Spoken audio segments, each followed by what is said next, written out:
제철 먹을거리의 영향이나 가치에 대해서 다들 이야기를 하지만은 실제로 우리들한테 공급되는 그런 식재료들은 제철 음식이 아닌 경우가 많습니다.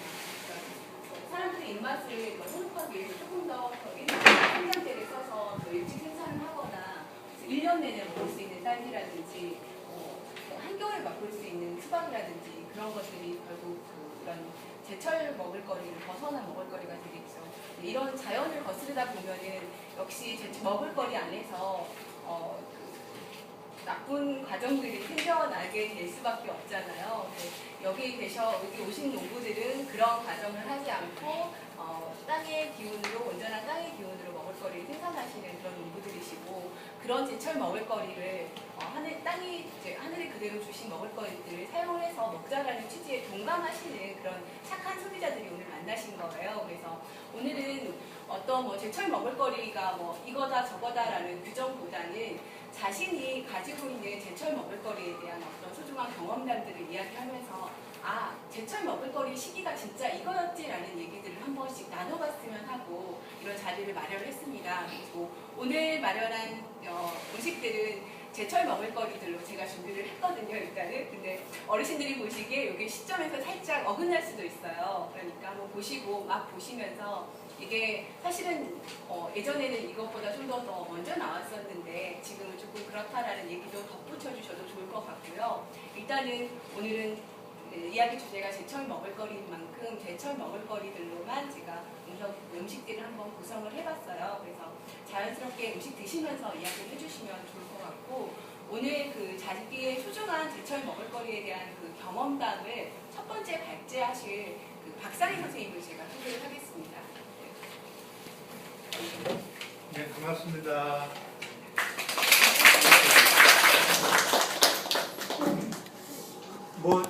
제철 먹거리 고수들이 모르기 때문에 포크레인 앞에서 삽질해봤자 그런 사람들이 있을 거예요.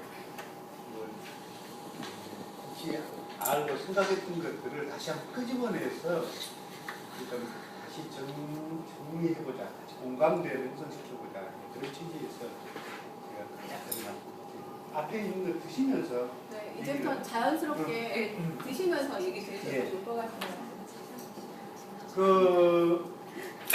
아시다시피 여러분들이 먹는 먹거리에 있는 우리 이렇게 정성이 있거든요. 근데 이것을 이 맛을 규정하는 가장 절대적인 것은 솔직히 농부의 손해가 아니에요. 그죠? 좋은 먹거리, 좋은 식품, 원재료가 얼마만큼 좋으냐 거기에 의해서 결정입니다. 근데 그 원재료를 결정하는 가장 중요한 것은 농부가 정하는 것이 아니라 자연이 정해집니다. 우주의 기운을 받아서 하늘의 별과 달과 지구 이런 서로의 궁합의 합궁에 의해서 이 먹거리가 정해집니다. 우리는 그걸 거슬러 생각을 해요. 그러니까 제가 옛날에 24절기 있잖아요. 옛날에 해남에서 절기 모임 하는 적이 있는데 절기 모임 하면서 절기들을 한번 다시 되짚어 봤어요. 되짚어 보니까는 사람과 우주의 기운이 어떻게 잘 함께 이렇게 어우러지고 동화되느냐 거기에 있어서 생활의 문화들을 만들어가는 과정들이 절기에서 나오더라고요. 물론 절기 내용은 중국적인 거 이런 것도 여러 가지가 있습니다. 어떻든 간에 전래 배우는 문화적인 형태들 보면은 결국은 인간과 자연의 이런 의미들이 있고 결국 거기에 모든 결정체가 바로 제철 음식이다, 제철 먹거리다 이렇게 하면 될 거예요. 근데 아시다시피 우리 농업이 소위 말하는 상업농으로 바꿔지는 게 대개 우리가 이론적으로 얘기하면 1983년을 얘기를 해요.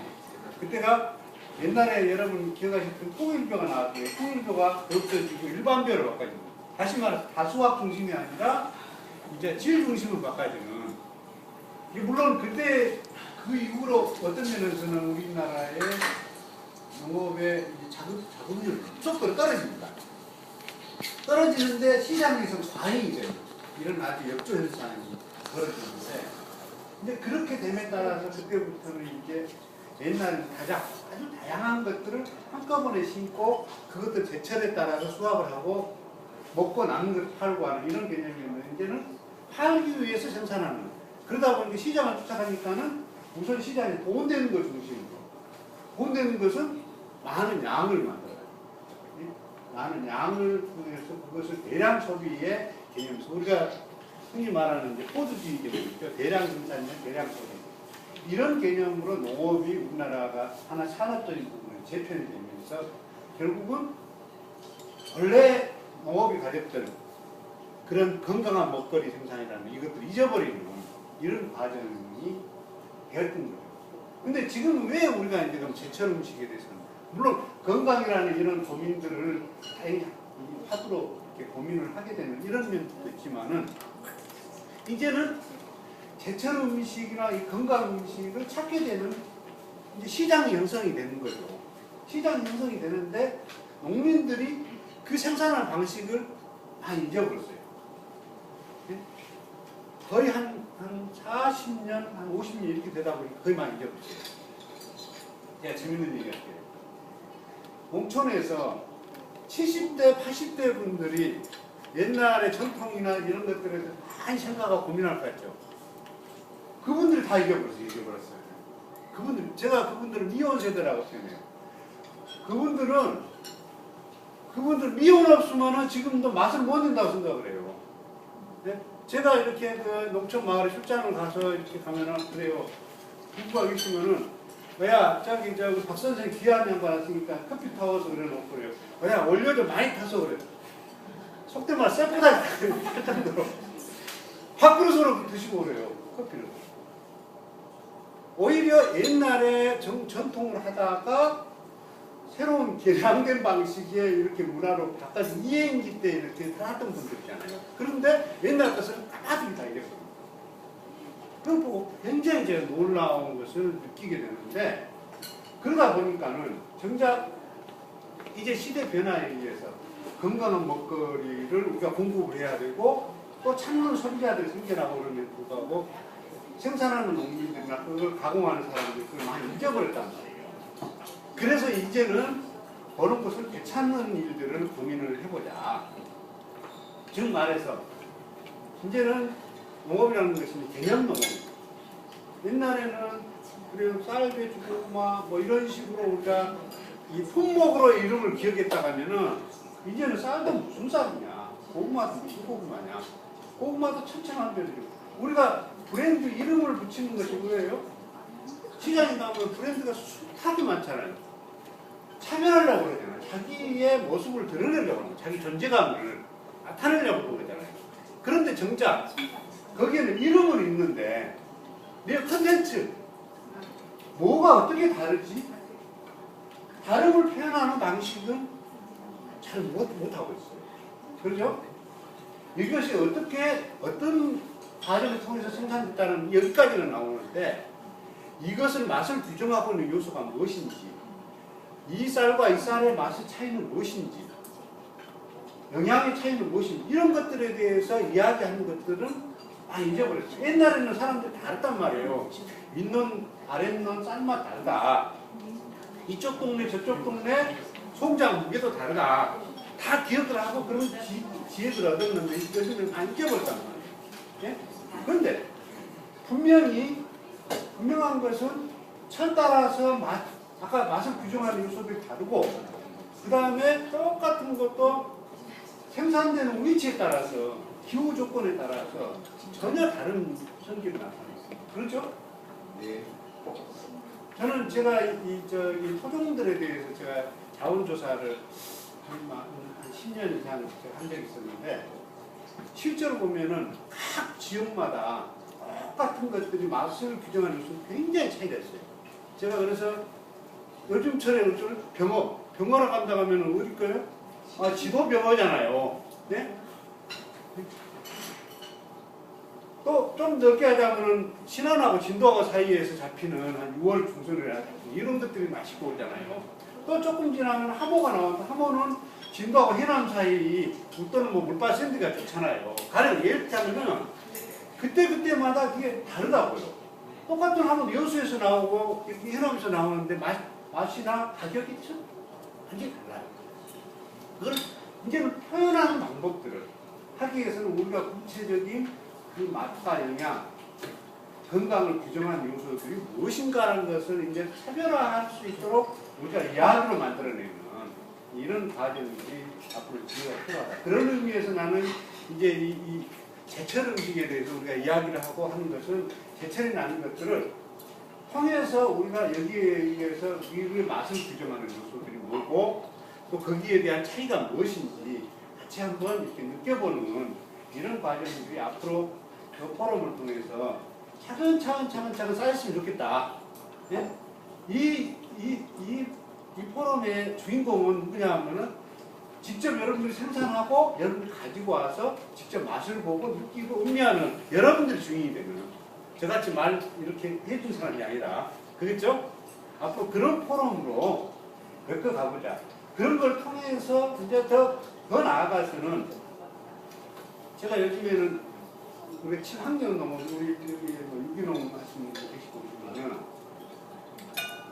저는 친환경 농업이라는 얘기는 제가 안 써요. 이건 잘못된 개념이에요. 친환경 농업 그러니까는 뭐라고 생각을 해요? 비료 농약을 많이 하냐? 적게 하냐? 혹은 안 하냐?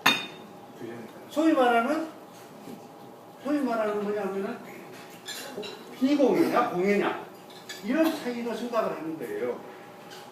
그러니까 요 생각을 우리가 소비자들 입장에 본다면 소비자들이 공해 문제를 생각했으면 이미 15년 전이지. 뭐 페놀 사건이니 뭐 이런 것도 있잖아요. 공장이 굵게 해서 저거 하는. 네? 소비자들은 이제 공해라는 생각을 안 해요. 공해 문제를 생각을 안 해요. 소비자들은 이제 뭐냐면 생태를 생각을 해요. 소비자들은 더 나아가서 요즘에는 환경 공생이라는 거예요. 어떻게 친수적으로 어떻게 환경을 내 생활에 가까이 접하면서 사느냐 이런 걸 고민하는 소비자들 변화했습니다. 그런데 우리 농업을 하는 사람들은 이런 환경에 대한 인식이 옛날에 철진한 자기 20년, 30년 전에 임자 노래만 부르고 있단 말이에요. 공이냐 비공이냐 이렇게만 생각하고. 근데 이제 비로소 우리가 할 것은 생태농업이다. 그 땅과 그 환경과 가장 궁합이 잘 맞는 그 자연과 궁합이 가장 잘 맞는 농업. 거기에 그 다름을 표현하는 방식들을 거기에서 찾자. 그래서 자연이 순환되는 그런 구조에서 이 농업의 그 진실성의 가치들을 소비자들하고 이야기하고 공감하고 그 생태의 하나의 당위적인 네트워크로서 소비자들이 같이 동참하는 네? 그런 어떤 의미로서 앞으로 우리가 이 슬로푸드 운동도 어떤 공간, 뭐 그 성전에 어디 아무개 마을이다 한다면 그 마을의 공간과 더불어서 서로가 그 공간에 앞으로 그런 공간에서 생산되는 그런 먹거리와 그 의미들을 같이 소비자들하고 공감대를 형성시키고 네트워크를 확장시켜 나가는 이런 운동들이 앞으로 좀 필요하다. 그래서 이제는 농업이라는 개념도 친환경 농업이 아니라 무슨 농업이요? 생태 농업이라는 네? 에코시스템 이런 개념에서 우리는 이제 접근을 하고 해야 된다.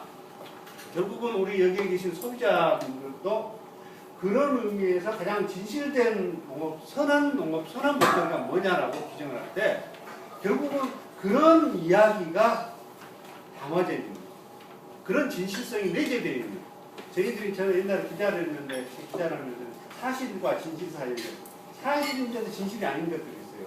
네? 근데 그런 아까 말하는 단순하게 표면적인 어떤 이력의 문제가 아니라 거기에 갖고 있는 진실된 내용 그 컨텐츠가 짱짱한 이런 것들을 앞으로 찾아나가고 같이 서로 머리를 맞춰서 고민을 이제부터 풀어나간다 하면은 아주 건강한 먹거리를 만들고 또 그것을 신바람나게 소비하면서 서로 이렇게 공생해내는 이런 앞으로 먹거리 문화를 창출해 나가지 않겠는가 이렇게 생각을 하면 저녁을 먹으려 합니다. 감사합니다.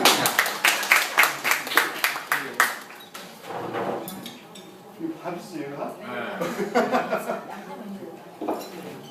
뭐 양파를 그러네, 저도. 네.